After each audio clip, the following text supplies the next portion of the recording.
Welcome to the other side of change, only on the Black Star Network. I'm Jamira Burley, here with my co-host, Brea Baker. And today we are honoring Black Maternal Health Week, an annual week of awareness, advocacy, and action to address the disparities in maternal health outcomes for Black women in the United States. Yes, as a Black mama myself, this is a conversation near and dear to my heart. Black Maternal Health Week was established in 2018 by the Black Mamas Matter Alliance, BMMA, and continues to be celebrated by Black parents, families, and birth workers every year since. The racial disparities are undeniable, making it clear that Black people experience racism from the womb. But we can and will change that no matter who is in office. So today we're going to spend time honoring the Black people who bring forth life and the ways we can all make it that much easier, safer, and more beautiful to do so. But y'all know us. Of course, we got to start by remixing the headlines. So let's get into the latest. Because it's a hot headline mess. Number one. Woo, what a doozy of a week, of a month, of a year it has been. We had a Fox News host get on Beyonce's internet and tell us that anyone worried about their 401k should sacrifice like it's wartime. I think she specifically said, when we're at war, people give up their bonds and people do what they got to do for this country. And so if you're worried about your investments and your savings accounts, you need to start sacrificing like it's wartime. Girl, I did not consent to this war. I did not vote for this commander in chief, and I am not surrendering my life savings to him either. I feel so embarrassed that this woman is Black. No, and that was the worst part. Worst part? One of us? I mean, not one of us.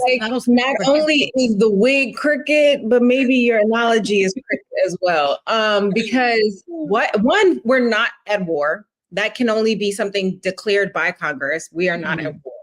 Two, this is a self-inflicted wound that the United States is inflicting on itself unnecessarily. Donald Trump got handed one of the best economies in the world, especially after COVID, especially after such a disastrous president during his first term, which led to many of the financial constraints that we face during the early days of COVID.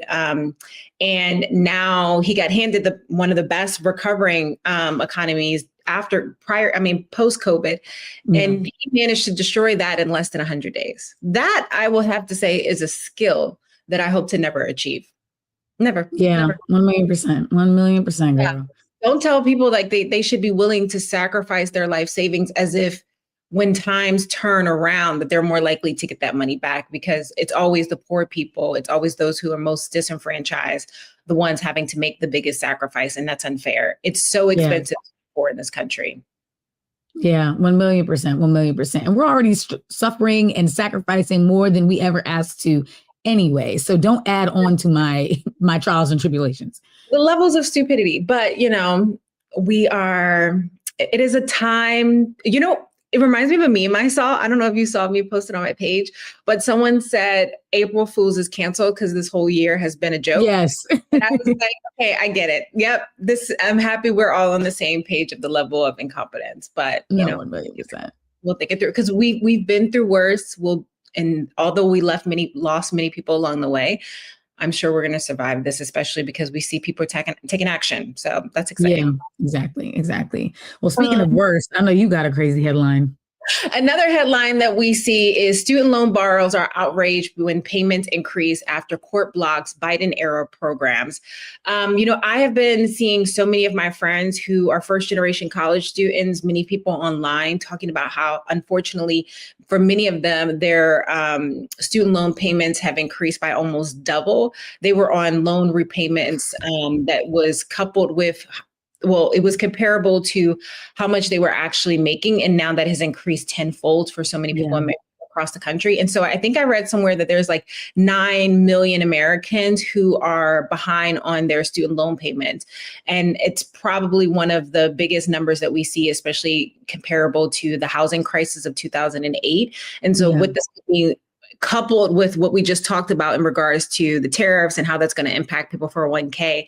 Now you're having student loan payments take more money out of people's pockets. And that doesn't present or paint a good picture for the economy for the rest of the year or future. At all, as if the economy needed any help struggling. Like, what you don't want is people saddled with debt while there are also tariffs So there's going to be no circulating of the American dollar because no one can afford to. I told you I'm going to know by a year, girl. I am so serious. And I have a job and I just am at the point where everything just feels so uncertain. Yeah, 1,000,000%. Wow. Things that I wish we're feeling a little more uncertain, though, is Eric Adams running for mayor again. For those unfamiliar, Eric Adams is the mayor of New York City right now. He's been doing a bang up, horrible job at it. And folks cannot wait to get him out. And he knows that. And so instead of just ceding the floor and allowing new leadership to step forward, he is riding the coattails of his buddy Trump, who just got him out of corruption charges and decided, I know Democrats aren't going to vote for me, so I'm going to run as an independent and hope that Republicans and conservatives are able to bring me over. And it's just not going to happen. The city is so fed up with him, but I think it's hilarious that he waited this long to announce that, knowing that the deadlines for him to switch parties and become a Republican have ended. And so he's like, well, I got to run as an independent. Yeah, I mean, and I think this is indicative of politics across the United States of, in many ways, where we've seen individuals across both party lines who are accused of, who've been convicted of, who have accusations against them regarding their illegal dealings, of their misconduct in regards to their relationships with other individuals. And yet they still think that they have the right? And that they are more likely to be elected despite these crimes. It's kind of annoying. And it also just is indicative of everything wrong with American politics. And also just, New York deserves better. New York is one of the largest economies in the United States. It's bigger than some countries' GDP. And it has a potential to really be impactful and transformative. And we've seen elected officials like Eric Adams, unfortunately, not take their job seriously and not respect the interests of a wide range of New Yorkers. And you're from New York. I lived there for 4 years. Yeah. Mm-hmm. And there's so much opportunity. And so I would implore anyone from New York to definitely educate yourself on all the candidates. New York has an interesting election process, right? Like it's, what is it called? Rank candidates? Ranked choice voting, yeah. Yeah, which is, Yeah. I mean, I think there's pros and cons, but in these situations, it definitely gets used to get around the process and the party, because he's supposed to be a Democrat. He knows that he's not been acting like one and that he's not popular with Democrats. And so he's trying to get around that by going as an independent, knowing that he'll have, a better chance there. But again, like you said, New Yorkers, do your research. If you do not want a bottle girl as your mayor, if you do not want a party promoter as your mayor, then you need to get up and vote in the primary, which is coming up in June, and then in the general election, which is coming up in November. Yeah, and y'all got a wide range of candidates, some great and some shall not be mentioned. Yeah. On to the next headline. RFK Jr. layoffs expected to gut workers at the safety agency known as the National Institute for Occupational Safety and Health. Occupational Safety and Health. That's a tongue twister. Yeah. You had me shaking my head at RFK Jr. So, I was going to give him a little grace today, but thousands of individuals are being laid off. American workers, American consumers are being hit with like a 1-2 punch from every angle. Just when you think that you're going to be able to keep your job, to be able to afford the tariffs, that increases. Just when you think you're going to be able to keep more money in your pocket, your student loan payments increases. It feels like no relief is in sight. And the fact that this is a health safety agency that is meant to protect American consumers, and RFK, who quote unquote prides himself on caring about American workers and American consumers, is laying off 10,000 people. And mind you, there was already 10,000 vacancies within that agency already. So it puts a huge constraint on workers and also makes all of our lives unsafe. Yeah, 1,000,000%. And it's also just like, every industry and agency that's being gutted feels so essential. Like, they're not going over things that it's like, oh yeah, I've actually never heard of that and I have no idea what they do. Like the Worker Safety Agency, really? Like you couldn't have thought of, I mean, it's mind you, this is a relatively new agency, right? Like it's less than maybe 65 years old. And it's, it was created because Congress in the 1970s realized that they needed to investigate outbreaks. They needed to investigate injuries of workers. And we're almost giving more power back to the employer while making workers less safe. Yeah. Scary time.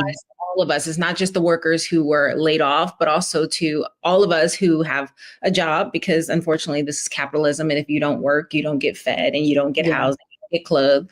It's going to have triple effects. I mean, trickle down effects across the board. And triple effects, because it'll definitely compound.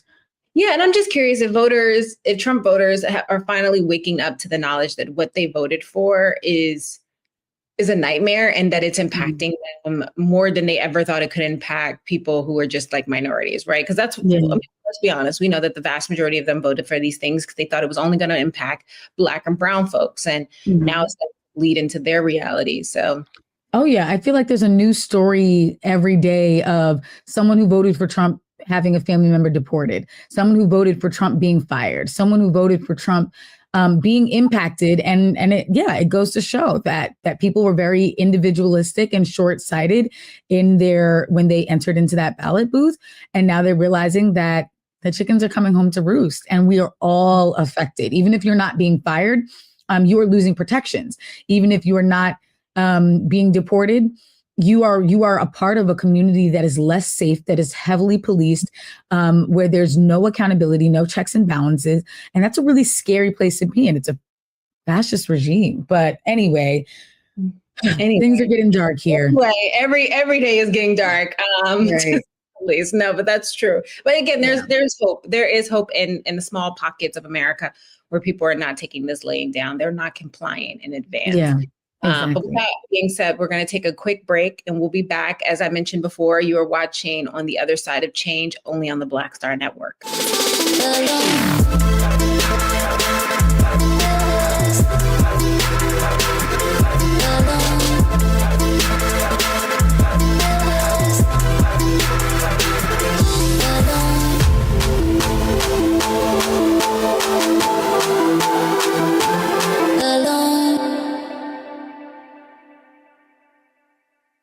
We begin tonight with the people who are really running the country right now. Now, Trump is often wrong and misleading about a lot of things, but especially about history. Donald Trump falling in line with President Elon Musk. In the wake of the unsettling news that MSNBC has canceled Joy Ann Reid's primetime show, The Readout, Roland Martin and the Black Star Network would like to extend an invitation to all of the fans of Joy Ann Reid's MSNBC show to join us every night to watch Roland Martin Unfiltered, streaming on the Black Star Network for news, discussion of the issues that matter to you, and the latest updates on the twice impeached, criminally convicted felon-in-chief Donald Trump and his unprecedented assault on democracy, as well as co-president Elon Musk's takeover of the federal government. The Black Star Network stands with Joy Ann Reid and all folks who understand the power of Black voices in media. We must come together and never forget that information is power.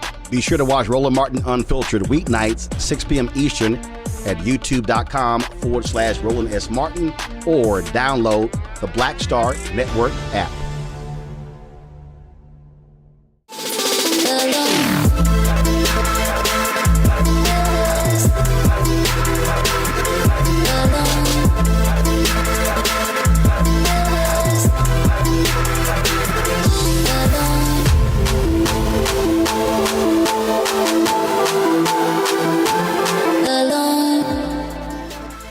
Welcome back to The Other Side of Change, only on the Black Star Network. Before the break, Jamira and I unpacked some of the most pressing headlines, and now we're going to shift gears to a topic that is just as urgent as it is overlooked, which is Black maternal health. Today is the last day of Black Maternal Health Week, and we are talking about Black mothers, Black babies, and the birth workers and advocates who are doing the life-saving work that our system continues to fail at. Studies show that regardless of class or educational attainment, Black women are more vulnerable and susceptible to medical neglect when giving birth, and it threatens our lives and also the welfare of our children. Yeah, it's very easy to think that this is a new phenomenon, right? This is something that just started yesterday. But the reality is Black women have been sounding the alarm for generations about the medical neglect and the reproductive injustices that they have experienced systematically across the board due to systematic racism. Yeah. From forced sterilization to the modern day maternal mortality crisis. And the goal has always been control, right? Control of our bodies, control of our movements, control of our identity. Our choices have been stripped away from us, and our right to bring life into this world has become a safety hazard. And that has been devastating for our communities across the country. Yeah. Yeah. And let's not forget, this isn't just about bad policy, though that is a huge part of it. But ultimately, this is about centuries of erasure, silencing the lived experiences of Black women and birthing people. Because the reality is that if you're not counted, if no one is listening to you, then you can't be considered when people are discerning what good care looks like for your community. And ultimately, that's where we're at. America and America's healthcare system has not taken the time to invest in what quality healthcare looks like for Black birthing people. And so now we're in a place where we are still more likely to die during childbirth or suffer complications regardless of income or education. And that is a national disgrace we should all be concerned about, regardless of your celebrity. I mean, you have everyone from Serena Williams to Beyonce talking about their experiences with this. So it's really a widespread issue. Yeah, it's a widespread issue, and it is an issue that has the ability to cripple the Black community, right? Intentionally so. And we are seeing this happen from the disparities that we see in policy, but also the way that women are treated in the actual, the doctor's office, right? The lack of care, the lack of understanding of our pain, the lack of trusting us to know our bodies best. And I think that in many ways have both made women already feeling nervous about having children even more nervous. I know that's one of the things I've thought about for the last few years is my fear now of having a child, because I could potentially lose my life unnecessarily because of just lack of care and consideration for me. And it's not, as I mentioned, it's not just happening in the delivery room. It's happening in policy spaces. It's happening in medical schools. It's happening in on government websites, right? If you look at even how doctors are talking about it now, they'll tell you that they were taught that Black people can endure more pain, that Black people were oftentimes lying about the extent of their pain. And that has rippling effects across the entire medical field. And it shows up in the fact that more women are dying every single day. And unfortunately, many times their child is dying as well. Yeah. Yeah. And that impact is generational. I mean, the angst that you talk about, like anxiety and stress is not just a figment of the mind. It has such a deep impact on our bodies. And so even if you're not being medically neglected, or even if you're not experiencing racism in the doctor's office, just the fact that we have so much trepidation entering into the process, that we can't go through pregnancy lighthearted and carefree and just joyful, also has its own impact. And when Black mothers are harmed, entire families and communities are impacted. That's just the reality. And that's the issue of this racism affecting us from the womb, is that the moment a Black child enters this world, they are not starting with a clean slate. They're starting with all of the things that they experienced while they were inside of their mama, while they were inside of that birthing parent. And so this is about survival. And it should not be up to just doulas and midwives alone to fill the gap, though we are so grateful that they're doing it. And actually, the lack of doula and midwifery care has been such a large contributor to the increase in the Black maternal health crisis, because when Black women have doulas and midwives, we are better cared for. We are listened to. Our concerns don't go ignored, but it's when we are thrown to the wolves that we are susceptible to any number of post-pregnancy complications, of feeling like, as you said, our pain is being dismissed and, oh, that's normal. You're supposed to be in pain. And it's like, we know our bodies, and it's time that there are folks in these positions, in these medical rooms, who are cognizant of that. Yeah. And I'm happy you mentioned that, like, it's not just, the mother's experience in in the delivery room, but also, or the child's experience as they're being delivered. But like, it is ingrained within our bodies, right? Because this has been happening generationally. There's a really great book called My Grandmother's Hands. It talks about the phenomenon that much of our trauma is that of our ancestors' trauma and how that has been passed on from generation to generation. And the lack of trust that we have on institutions that we as taxpayers pay into, who have rarely cared for us, who have rarely shown us a level of care that is due to us as just because we're human, right? And that we are paying citizens. And that extends all the way to those who are in some of our most vulnerable positions, like in prisons, in the US prisons. So let's not forget that incarcerated Black women are oftentimes giving birth in shackles, right? Yeah. You're in a vulnerable moment, right? You're giving birth. You're doing one of the most beautiful and joyous things that a human can do, which is bring life into this world. And the state believes that you should be in shackles. And they don't have access to doulas. They don't have access to pain medication or even dignity for that matter. And the state continues to criminalize our reproductive rights by denying us basic care. And I'm a firm believer. I don't care. I think it is a representation of our humanity and how we treat each other, and the fact that we are looking at women in prisons and not providing them the most basic care that should be afforded to them as someone who's just giving birth. And that should extend to all women and all birthing people. I would love, I know you're probably more versed in this than I am, because I know folks are hearing birthing people or people who can birth. Would you mind like extending that a little bit for folks who are hearing this for the first time? Because I know, especially in the Black community, there's a lot of, misconception and a lot of homophobia or transphobia. And I think that we have to recognize that, a wide range of people can give birth, and we should respect their ability across the board, regardless of how they identify. Yeah, 1,000,000%. I'm actually glad that you paused for us to be able to do that. So in general, like when you're speaking about a specific individual, it is okay to be as specific as that person identifies. For example, when I'm talking about just Jamira, I can say that you are a Black woman. And if Jamira is pregnant, I can say that you are a Black mama or a Black, whatever the case may be. But when we're talking about a group of people who might not all identify as women, because people can have uteri and give birth, but still identify as non-binary or as trans. And there's so many, and we are an LGBT safe and affirming podcast space. And so, we just want to be mindful of the fact that not everyone identifies as a woman or uses the term mother or mama when referring to themselves.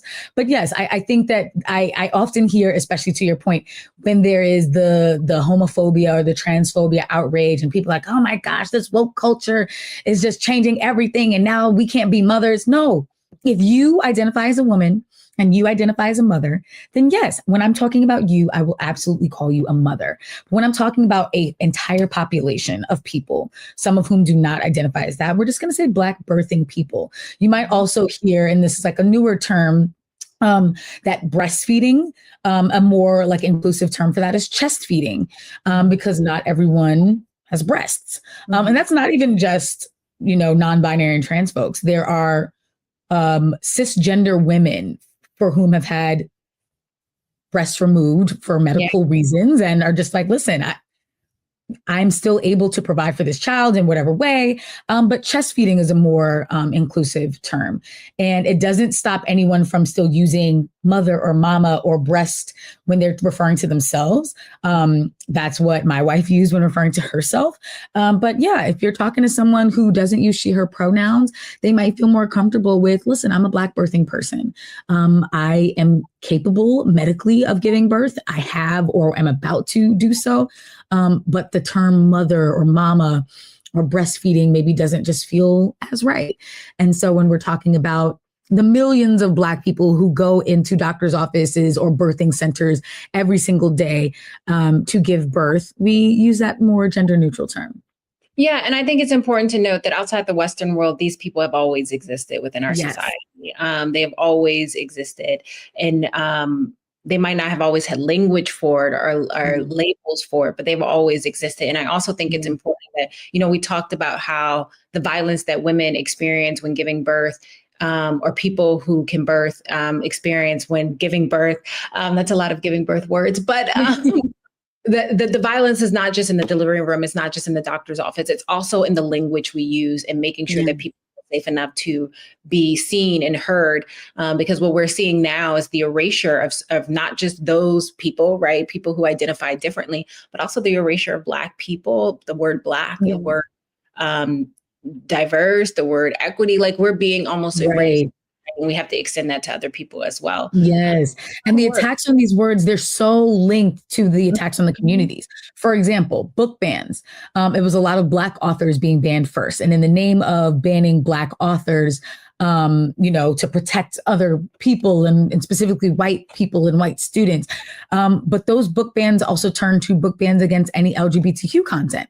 And so then you'll find Black people supporting bans against LGBTQ content, like I don't want my child, exposed to that too early. But those same bans are being used to keep your children from being exposed to anything about Black history. So we need to be really cognizant of not doing the enemy's work for them, not being, a devil's advocate for a literal devil, right? Like we can be mindful of the fact that it's okay to be exposed to lots of different experiences, and it's okay for you to say, no, I still am this and I identify this way. And no one is trying to indoctrinate you. If the language doesn't resonate with you personally, then it's not for you.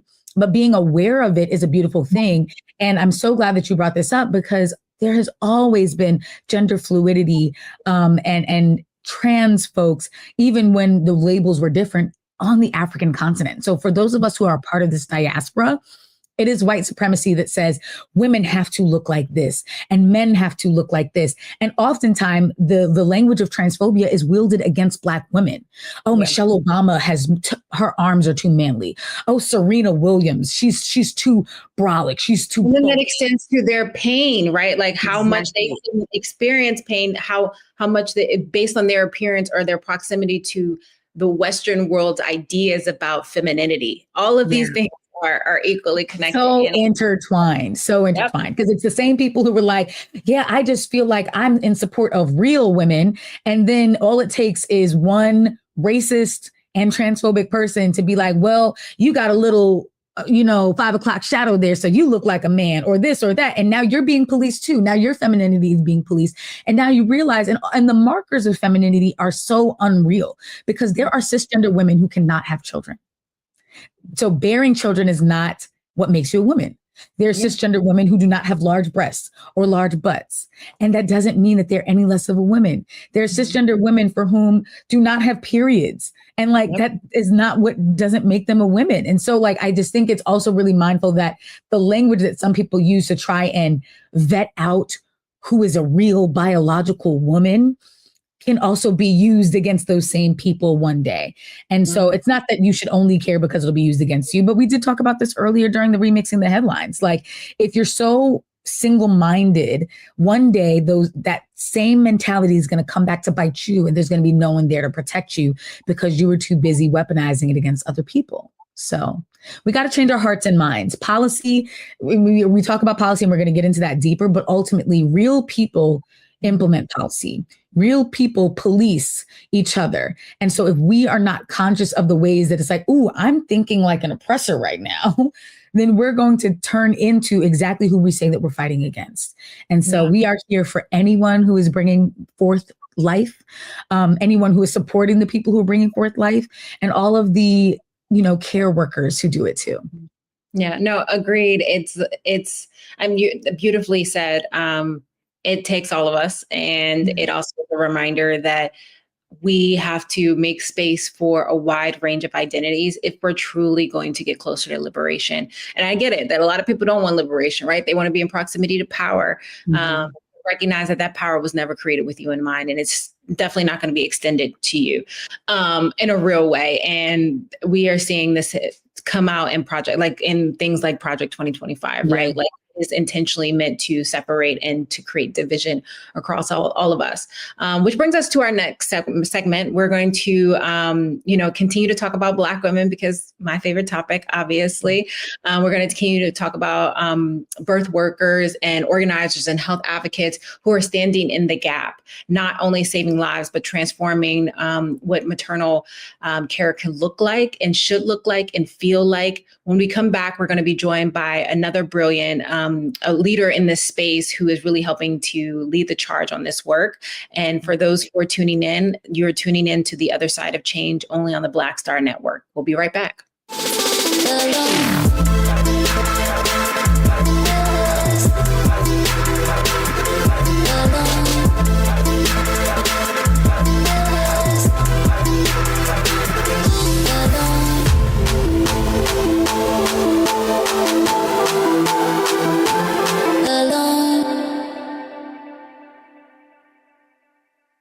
Hello, I'm Isaac Hayes III, founder and CEO of Fanbase. Listen to what I'm about to tell you.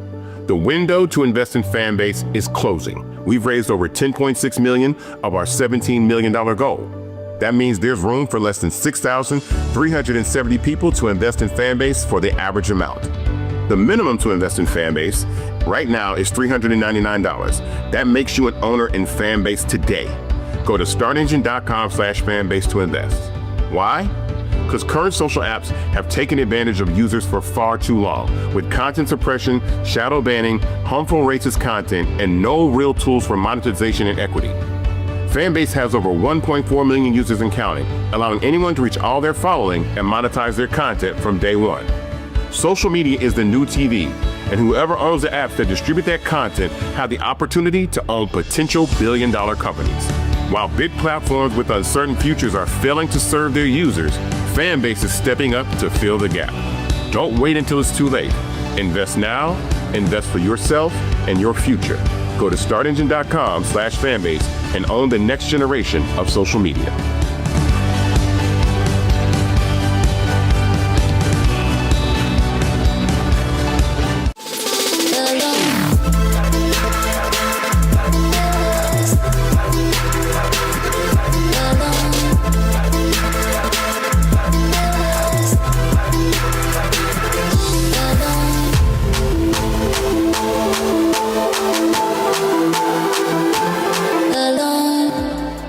Welcome back to The Other Side of Change, only on the Black Star Network.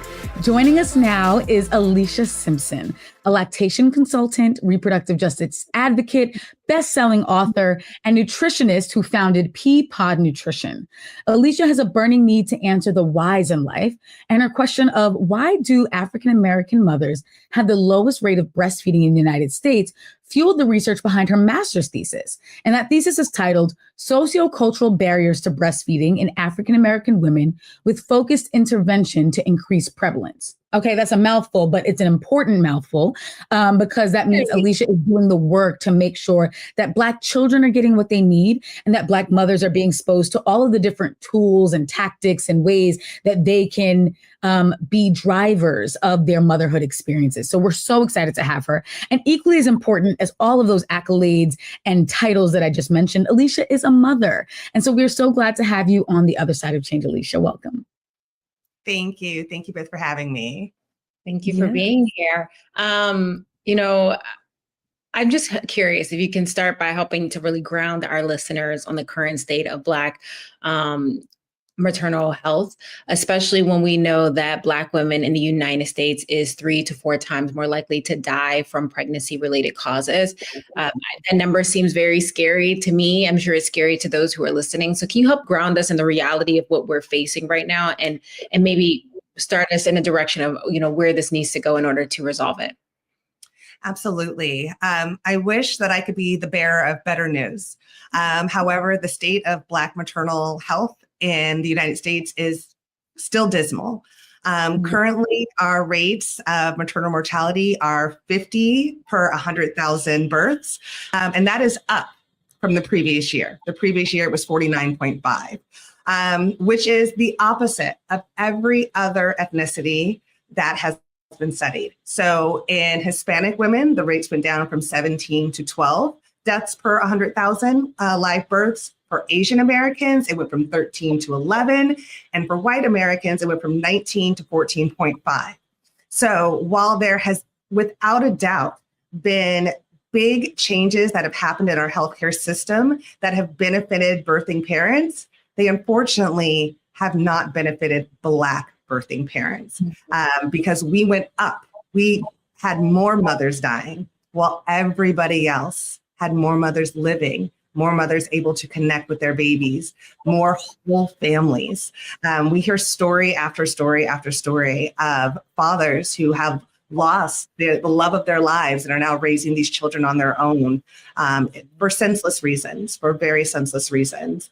And we really deserve a fearless pregnancy. Black women are going into pregnancy, unfortunately, much unhealthier than many other parts of our population, than Hispanic women, than white women, than Asian American women.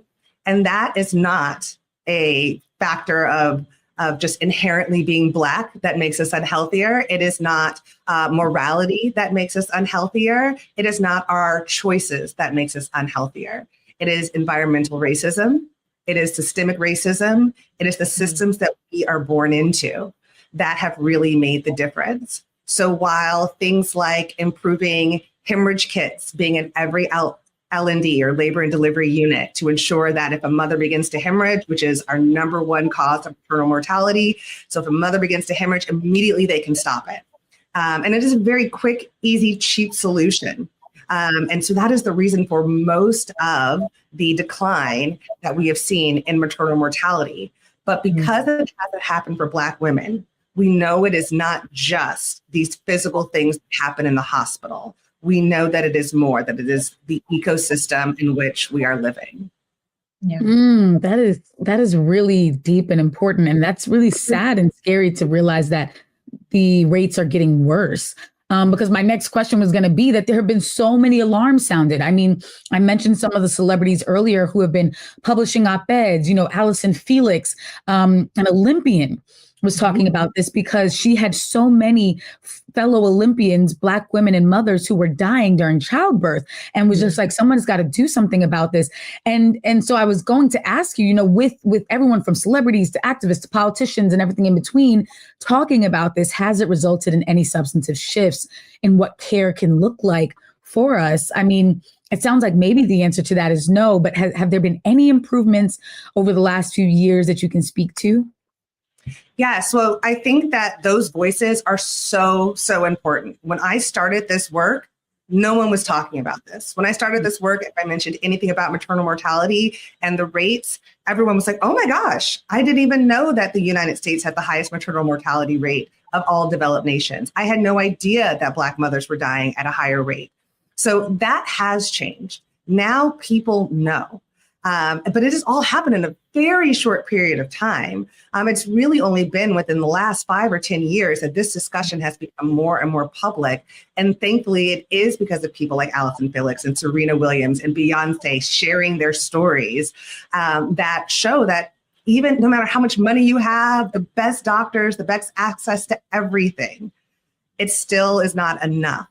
And that once again points to a system error and not a person error, not a human error. But there is some hope there. We mean human on the side of the mother, right? Not human on the side of like the the service provider. Yes, absolutely. Yes, thank you. But there is some hope there because those voices, now that more people know about it. I was just at the Georgia Capitol 2 weeks ago, and we had a giant group of mothers and birthing people asking for our Georgia legislature to make and pass bills that help birthing parents. And these bills were a wide range from requiring continuing education for all physicians, that they have some continuing education credits in maternal health so they can stay up to date, to requiring that mental health services are covered for pregnant people, to expansion of Medicaid. All of these things are brewing. So they're all right there. We need them to pass, which means we need more people to do what you two are doing today and getting the message out, and letting people know what the challenges are so that we can then begin to fix them on a system level. Yeah, to your point, right? Like this has to be systematic, because we're hearing it and we're feeling it from all sides. It almost feels like very intentional to think that so many other populations of women their numbers have been able to increase, but also the idea that this is impacting Black women across all social and economic classes. You would assume that women like Serena Williams and Beyonce, who have access to the best doctors, the best care, the money to be able to create an environment for themselves, that they would be able to avoid this. But it seems to be, it doesn't matter, right? We're seeing these same women being impacted the same way that women from lower income. We all recognize that this moment is truly unique, right? At least the last administration, we had an administration that somewhat projected a level of care and understanding and wanted to like research and invest money in it. Those blinders are now off, right? Under frameworks like Project 2025, several conservative think tanks are pushing to eliminate the Office of Women's Health and defund Title V, which supports reproductive and maternal health services, particularly for low-income people. How are advocates ensuring that Black parents and Black families are not being left behind despite these kind of continuous attacks coming from the conservative side? Yes, it really comes from grassroots, small organizations. We would love for there to be one big national organization that was leading the charge. And yes, in the last administration, we did have the creation of these spaces. We were starting to see change. We were seeing funding. There was funding going to universities and researchers to look into these things that has now all been cut. But that doesn't mean the work stops. The work never, ever stops. And every state has at least a dozen community organizations who this is all we care about. This is all they do, is amplify Black voices, amplify Black parents and Black birthing parents, and ensure that we are safe in our communities. And that just doesn't mean our birthing parents alone, because as I said before, this is an ecosystem. So that means that organizations dealing with environmental racism and food security. That means those who are looking into safer schools and Bright Start programs and pre-K for kids. All of this goes into that ecosystem because all of this affects the person that becomes the parent in the future. All of this affects their health. This affects their health literacy. It all affects who we are, which I think is what makes this problem so difficult to tackle, because it's not just one thing. With the English kits, that was one thing that we could do to see an immediate change, but it didn't change for us. So all hands on deck, no matter what your passion. If it's towards the community, it will help. Yeah, I love that you frame it that way. And I think what I love most is that it's so multi-pronged, but that's important because when we think, our society, we want that instant gratification of, okay, there's one thing that will do it. And if we all get together and do this one thing, the problem will be fixed. But that's underestimating the problem. And we do need a nuanced solution to what is a nuanced problem. The problem wasn't created overnight, so we're not going to fix it overnight. And I appreciate you framing it in that way. It reminds me too of the Black Maternal Health Omnibus Act, which was introduced in 2021 by Representatives Lauren Underwood and Alma Adams, and also Senator Cory Booker. And it's like a series of policy solutions. They reintroduced it 2 years later in 2023. And here we are in 2025, and it still hasn't been signed into law. So you kind of spoke about how we need people to just be standing up, but how do we put pressure on elected officials to see this as a priority, because it's been introduced multiple times at this point and has never, caught the traction that it's needed to be passed through both the House and the Senate? Yes. We need to stay in their face. It seems that, letter writing, emailing, showing up, protesting, it feels like that doesn't matter. But it does. And I think what you said, Brea, is so important because oftentimes we are looking for instant gratification. Well, I called my senator, I called my congressman, and I called them 20 times and nothing has changed.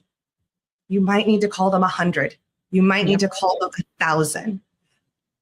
And there are so many great resources and apps and things now that make that so easy. They have the script ready for you. They'll help you make the phone calls. There are so many ways to do this now that are quick and easy.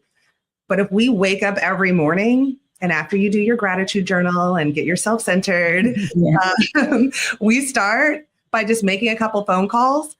You'll rarely actually talk to the senator or the congressperson. You're likely going to get an aide or a voicemail, but keep your foot on their neck. Let them know you are still there. It is easy to ignore when we are quiet. And I think that is what we are all learning with this new administration, is that we all felt very comfortable in the rights and the liberties and the things that we have always had as Americans. And now we're seeing how quickly that can change. And all of a sudden we're realizing you have to speak up. You have to be on the Senate floor for 25 hours to be heard. And we can all do that in our own way. So speaking up and speaking out. Because silence may get you killed, right? Like complying in advance might get you killed. Like silence is not going to protect us in this moment, especially when we know that the numbers are only getting worse. And I hate saying numbers because these are real people with real stories and real families that are impacted. But the data is devastating, especially, and I know that's something that a lot of my friends who are either about to have children or thinking about having children are discussing every day, if they're real visceral fear that they have. I'm curious. My last question for you is, I get this is systematic, right? I get this has to happen from the policy level to the medical schools, to the doctors, to the delivery rooms. But is there anything that we can do in our everyday life outside of advocacy that can help to prepare us as women, as partners who support their women, or partners who support their birthing partners, can do to either better advocate for themselves in the delivery room or help to ensure that they're asking the right questions? Yeah. So you just said something so important at the very end, which is asking questions. And it's not even so much the right question, because who knows what the right question is? If you're your first time having a baby, you have no idea what to ask. You're asking your friends, you're asking the internet, and you're trying your best.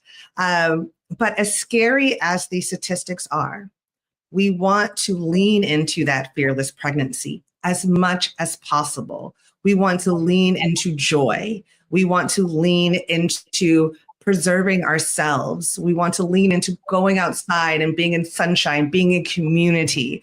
All of these things help build our physical strength and our mental strength. We want to pour into ourselves and we want to pour into each other. I think the last couple months have made me dip further and further into community.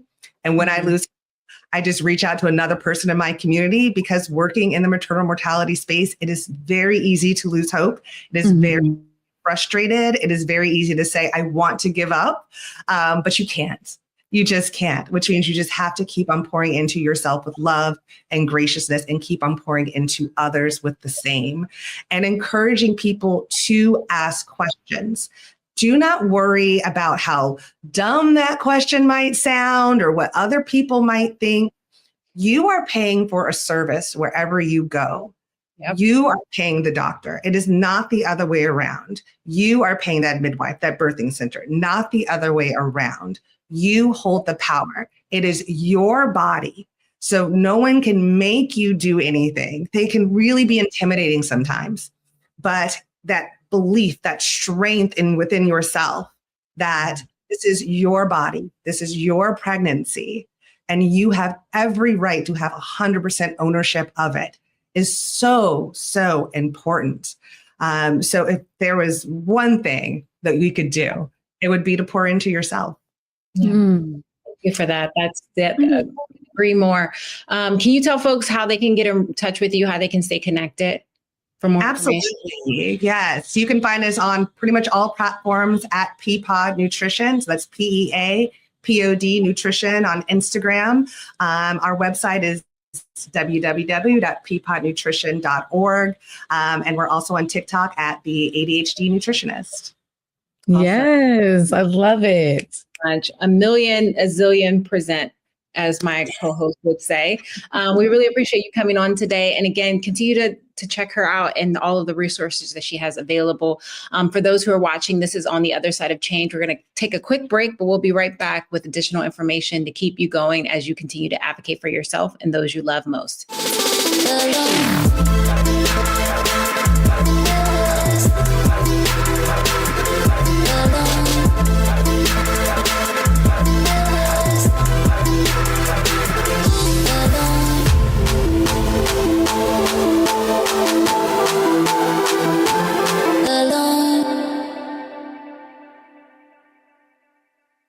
What's up, y'all? Look, Fanbase is more than a platform. It's a movement to empower creators, offering a unique opportunity for everyday people to invest in Black-owned tech, infrastructure, and help shape the future of social media.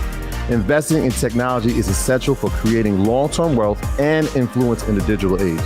The Black community must not only consume tech, we must own it. Discover how equity crowdfunding can serve as a powerful tool for funding Black businesses, allowing entrepreneurs to raise capital directly through their community through the Jobs Act.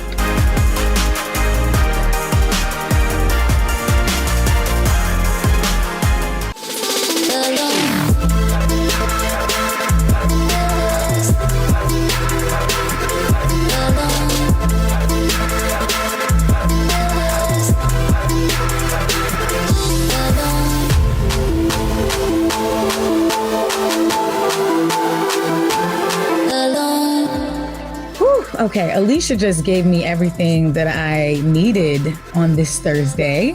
I'm so grateful for her. As y'all know, as always, this conversation is far from over. Even when Black Maternal Health Week ends, it is always a good time to be thinking about, talking about, and advocating for Black birthing people. So we hope that this helped clarify the stakes, what some of the solutions are, how you can get involved, and what the fight ahead will look like.